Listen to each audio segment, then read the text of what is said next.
Bonjour Jean-Louis. Bonjour Félix. Alors, à voir le nombre de coupes qui sont exposées ici dans ton bureau, je crois que le rallye tout-terrain et toi, c'est une grande histoire. Mais tout ça a commencé quand j'étais petit, parce que le rallye d'Estime passait ici devant ma porte, quand il redescendait d'Iraty pour aller sur Saint-Jean-Pied-de-Port.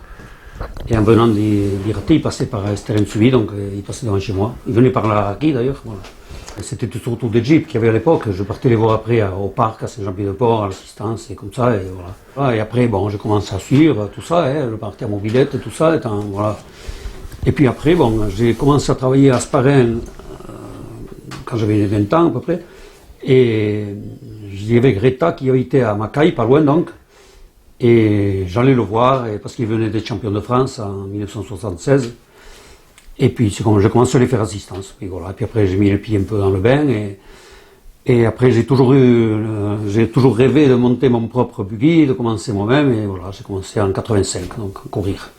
Oui, mais avant de courir, il faut fabriquer une voiture. Ah oui, ben celle-là elle était construite de A à Z, il faut dire. J'ai récupéré les trains de VV à l'époque. Et puis on a fait le châssis nous-mêmes, un collègue m'avait aidé, surtout pour les soudures. Et puis on a tout fait de A à Z. Voilà. J'avais récupéré un moteur, une boîte, c'était tout simple, de R30. La boîte, juste le couple a été inversé évidemment pour avoir les vitesses à l'endroit. Et voilà, il était entièrement fait maison. Voilà. D'accord, ça c'était donc ton premier buggy avec lequel tu as participé donc à plusieurs épreuves. Oui, j'ai fait 10 rallyes d'Estime avec celui-là. Oui. De 85 donc jusqu'en 94. D'accord. Mais pas que le rallye d'Estime. Ah non, bon après, c'était en priorité le rallye d'Estime, mais après il y avait le Labour évidemment, le Labour, Arzac, il y avait Chalos, le Gers, il y avait tous les rallyes régionaux du sud-ouest. D'accord. Tu n'as pas participé à des rallyes plus loin, en région parisienne ou dans le nord? Non, juste Royan, mais une fois seul. On avait cassé le moteur en plus, donc voilà. Quelle a été pour toi la place du rallye des cimes dans les différentes épreuves auxquelles tu as participé? Mais le rallye des cimes, c'était le rallye de cœur, à faire en priorité. Parce que c'est le rallye qui m'a toujours fait rêver. Enfin, moi, à l'époque, mes idoles, c'était Boucher, Chicopard. On avait même Jean Hirière, c'est Jean-Pied-de-Port. Bon. Et je rêvais d'en faire autant de participer au rallye des cimes. Voilà. Et donc, mon premier buggy, il était monté un peu dans l'optique des cimes. J'avais mis un PRV qui avait un peu de couple, tout ça, et avec les chaînes, c'était très efficace. Donc il faut quand même une préparation un peu spécifique du véhicule pour le rallye des cimes. Ah oui, tout à fait, oui. Voilà, une préparation du véhicule, c'est sûr. Et puis il fallait quand même reconnaître aussi les pistes, voir les pièges et tout ça. Tout. Donc je passais au moins une semaine entière à reconnaître les spéciales des cimes. Et en même temps à préparer le buggy. Voilà, c'était mon occupation du mois d'août. Pour faire du tout-terrain, il faut un véhicule, il faut un pilote, mais il faut aussi un copilote, il faut une équipe d'assistance. Ouais. Alors, qui occupait ces différentes fonctions? Bon, alors on va parler d'abord du copilote. C'était mes deux sœurs. Évidemment, tantôt l'une, tantôt l'autre, évidemment. Et on faisait un programme en début de saison, on établissait un calendrier déjà, des rallyes de la saison, Et après, c'était en priorité laquelle des deux ferait les cimes. Voilà. Et celle qui ne faisait pas les cimes, laissait l'autre faire. Enfin, celle qui faisait les cimes plutôt, laissait l'autre faire le labour. Voilà. Et en principe, c'était l'alternance. C'était ça l'organisation. Et donc, les cimes, après, c'était le labour. Et les autres rallyes, c'était suivant les disponibilités. Voilà. De l'une ou de l'autre. Voilà, ouais. D'accord. Et l'équipe d'assistance? Mais l'équipe d'assistance, c'était des copains à moi, des copains à moi d'Asparin surtout, et des bons copains et très efficaces. Je dirais qu'ils étaient aussi motivés que le pilote. Et ils auraient même porté le buggy à bout de bras s'il fallait terminer la course. Ah oui. Ouais, c'était. Voilà, d'Asparin et même d'Ioldi, évidemment. Aussi. Tu dois avoir des tas de souvenirs du rallye des cimes et peut-être quelques anecdotes à nous raconter. Une année, c'était en 90, 92 ou par là. Je me rappelle qu'on avait eu la spéciale de Vidalune à l'époque, qui finissait du côté d'Ahuski. Elle partait d'Alsaï, celle-là. Voilà, elle partait d'Alsaï, elle finissait sur la route au-dessus en Huski et on partait après en liaison rejoindre Iraty. Donc, bon, il y avait au moins 15 km de liaison à faire pour rejoindre Iraty. La route était à l'époque empierrée en plus. Voilà. Et je me rappelle avoir perdu une roue, on avait cassé une fusée, on avait perdu la roue dans Midi à Lune, quoi, dans la spéciale. Et à l'arrivée, j'ai un copain, enfin, pour moi c'était fini, quoi, bon, sur 3 roues et l'assistance en Odirati, bon. Et un copain, c'était Shankilo à l'époque, enfin, un gars du coin, enfin, très connu, enfin, il était passé en moto et il m'avait dit, qu'est-ce qui t'arrive? Et voilà, on a perdu la roue dans la spéciale, et il était parti en moto, il me l'a trouvé la roue. Il avait remonté la roue à l'assistance en Odirati, avec le disque de frein et tout qui était tout parti, quoi, et voilà. Et arrivé en haut, ben, moi j'étais monté sur 3 roues évidemment, bon, c'était un peu folklorique.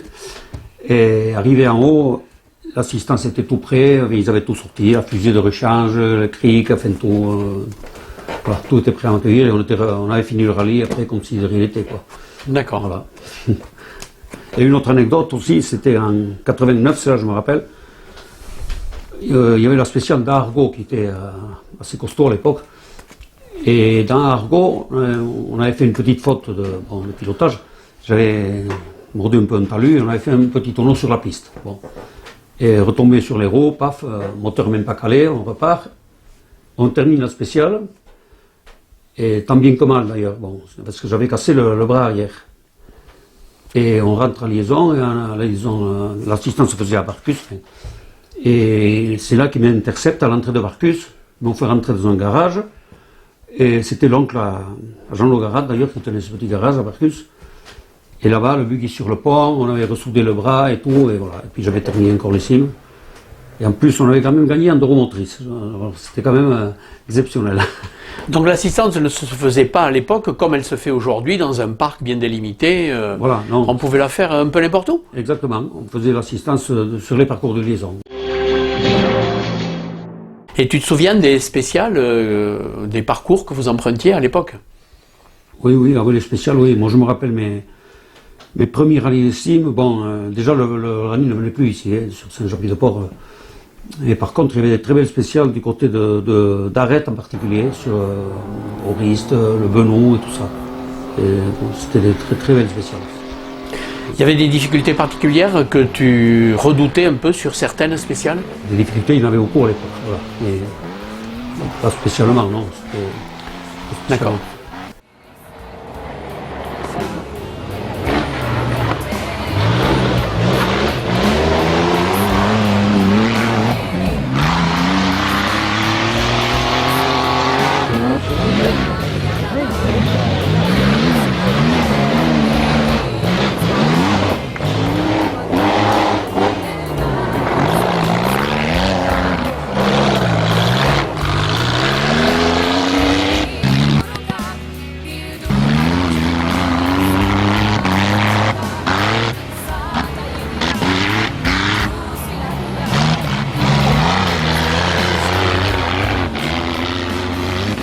Et une spéciale que tu préférais? Eh bien, une spéciale que je préférais, pour moi au début, enfin, ma spéciale préférée, c'était quand même au KB ici, parce que c'était la spéciale qui est la plus proche pour moi, quoi, sur Irati. Bon. Et c'est quand même la spéciale qui m'a causé le plus de soucis, finalement. Parce qu'en 86, quand on avait fait une série de 5 scratchs, bon, et j'étais bien parti pour faire le 6e scratch au KB. Et puis c'est là qu'on avait cassé la boîte, et voilà, et on avait fini à pleurer à côté des buggy, et terminé, voilà, tout près de la fin. D'accord.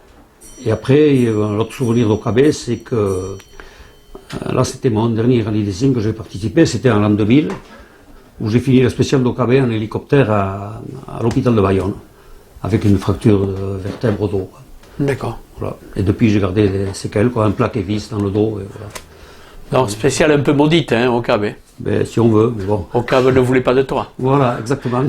Tu te souviens des autres concurrents à tes débuts? Il y avait par exemple à Guerre, évidemment, l'aîné aussi qui avait un redoutable engin, un Fisker à 4 roues motrices qui venait de sortir, avec un moteur Porsche, boîte Pelin. À Guerre aussi, évidemment, moi, un Pachaudi, moteur Porsche, boîte Pelin. Moi, avec mon petit buggy Proto Maison, j'avais cette satisfaction de venir les chatouiller. Bon, voilà, ça c'était sûr. Avec un moteur, comme j'ai dit, que j'avais acheté à la casse à 2500 francs, moteur boîte, sans aucune préparation, et ça représente 380 €, je me suis amusé à calculer, Bon, si on dit ça à l'heure actuelle à des jeunes, ils vont pas le croire.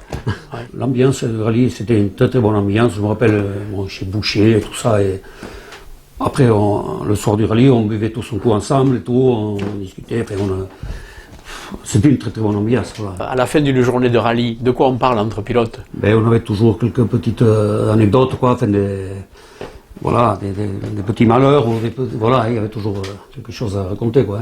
Et des petites satisfactions aussi? Oui, aussi, bien sûr, des fois, oui. Pas toujours, mais bon. D'accord.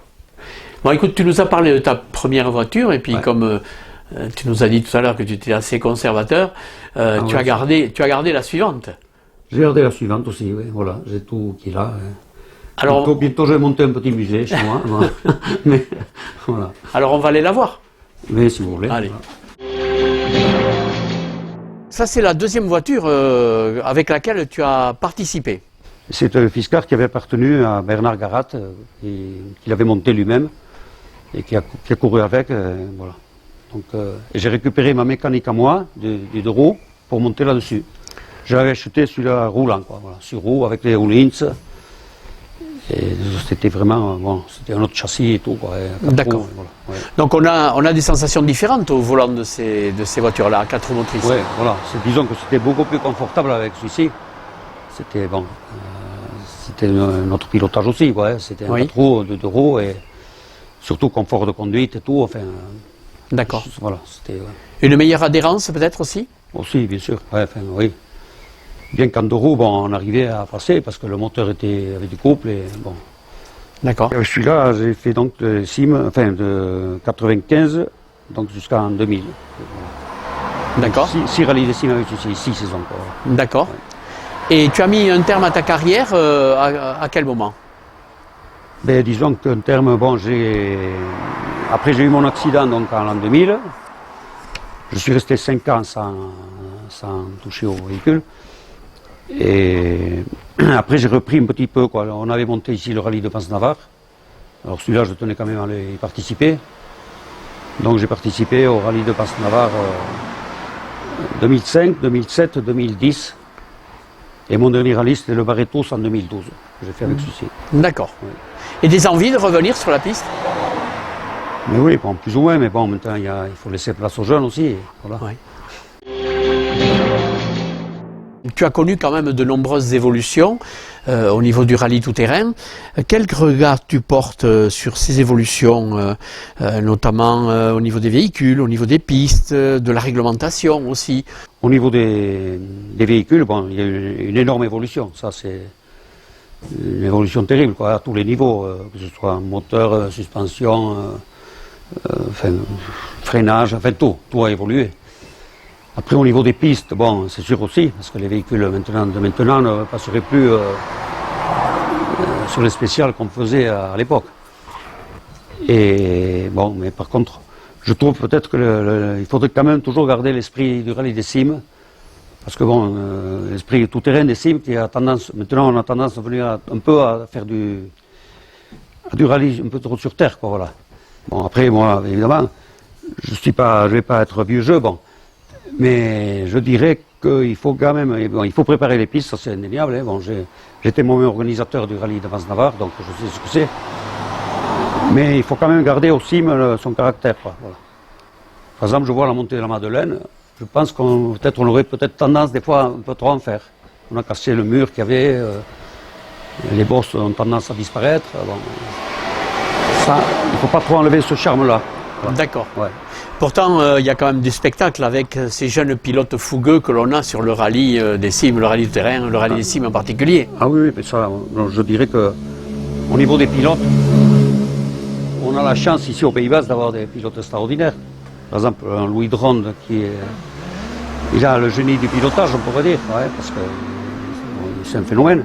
Après, il y a Mathieu Irigoyen aussi, qui est quand même champion de France, qui est toujours placé, et puis il n'est pas champion de France par hasard.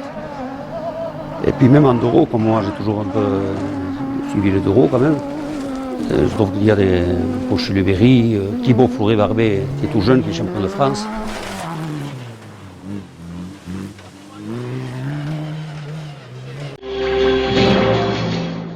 Mon petit doigt m'a dit que tu allais participer cette année à l'historique du rallye des cimes, à la 4e édition. Voilà, exactement. Donc Mais là, c'est venu un peu par hasard, je dirais, parce que moi-même, je n'avais pas trop de véhicules pour le faire. Et puis, j'ai eu un coup de fil d'un ami qui m'a appelé. C'était Patrick Grutti, donc. Que lui, bon, il participe à son 4e historique et cette année, il cherchait un copilote. Voilà. Alors, il m'a appelé. Et puis, voilà, c'est comme ça que j'ai accepté. Et puis, voilà. Alors, Patrick Grutti, donc, je dirais, je l'ai connu quand il était tout jeune, parce que moi, je travaillais dans une usine d'Asparin et il était venu faire un stage chez nous. À l'époque, il n'avait pas encore son permis de conduire. Il devait passer un bac, je pense. Et à l'époque, il a commencé à s'intéresser, à me parler de buggy, il savait que je faisais des courses, tout ça. Et puis, je sais que c'était au moment où j'avais monté la boîte Colin, donc je devais être en 91, un truc comme ça. Et je lui avais proposé de venir voir mon buggy, il était venu, j'avais fait faire un petit tour. Et il était sorti de là, et depuis, il avait le virus, et puis voilà. Qu'est-ce que tu attends de ce rallye, du fait d'y participer toi-même? Mais c'est-à-dire que bon, moi je trouve que c'est très, très bien parce que ça rappelle plein de souvenirs, quoi. Hein. Puis on retrouve des anciens qu'on a connus, enfin non, voilà. Et puis il y a une bonne ambiance, je trouve. Parce que je vais aller quand même le suivre, hein, voilà, hein, j'allais le voir. Bon. Bien sûr. Voilà. Et là, bon, je serai dans le bain, quoi. D'accord. Alors Jean-Louis, si on prend la chronologie, tu vas me dire 2 mots de cette voiture là, qui est juste derrière. Eh bien, cette voiture, c'est la voiture qui appartenait à mon père. Et c'est avec ces lampes que j'ai commencé à conduire, que j'ai appris à conduire. Enfin, et même avant de passer mon permis, je roulais un peu avec, et voilà. Oui. On apprend à faire des dérapages avec ce genre de voiture? Ah, pour ça, c'était génial, parce que c'était une propulsion. Et au moindre épingle, on accélérait un peu et on prenait vite la technique du dérapage contrôlé, je dirais. C'est une Aronde, c'était très bien. C'est une Simca Aronde, voilà. Une Simca Aronde, voilà, ouais. ouais. Voilà une drôle de coccinelle. Alors ça, c'est une coccinelle que, bon, au début, j'ai conduit un peu avec la ronde, évidemment, mais bon. Mais après, en tout terrain, j'ai conduit ça. C'est, disons que c'est un peu un Bugster et Buggy, quoi.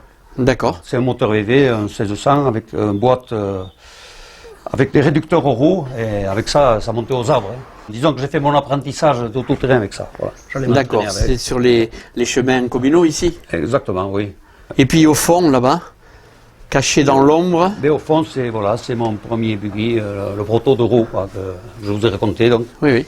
Voilà, qui a fait 10 participations au CIM. Et puis voilà, maintenant il est à la retraite, dans son coin. D'accord. On le verra peut-être un jour sur les pistes de l'historique. Oh, je sais pas, il est bien coincé là-dedans, je ne sais pas trop. Mais bon, pour l'historique, au début, c'était mon idée de participer avec, bon, le retaper un peu et le mettre en moteur. Mais comme il faut des véhicules homologués et tout ça, c'était pas possible. Quoi, voilà. Merci Jean-Louis. Et merci à vous. Voilà. Ouais.